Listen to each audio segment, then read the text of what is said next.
Pwede ho magpagamot. Pwede. Ano bang nararamdaman mo, kuya? May mabigat po sa katawan ko eh. Tas masakit yung mga kasakusuhan ko. Magpapahilot na rin ho ako. Sige. Ano muna kita ha? Pupulsuan muna kita, kuya, Sige kasi po. baka mamaya may ano ka na eh. May masamang elementong dumapo sa'yo eh. Oo, mayroon, kuya. Meron?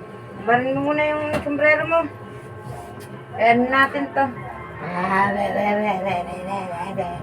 Oo, meron. Teka lang. Para matanggal natin yan. Ay! Lumayas ka!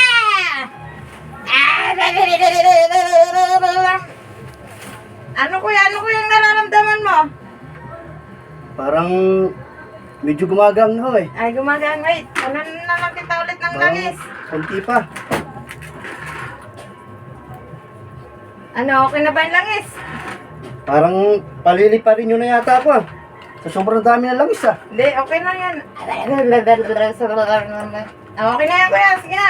Okay lang ito? Okay na po Hindi, yan. magpapahilot pa rin ho ako eh. Bakit? Anong problema? Ito, ikain niyo pa ho, ibalik yan? Ay, kuya, hindi na po pwede. Kumang na po yan eh. Balik Saba po, na ah. lang kayo. Hindi na kaya yan. Sige po, salamat na lang ho. Sige. Yun, yan, yan.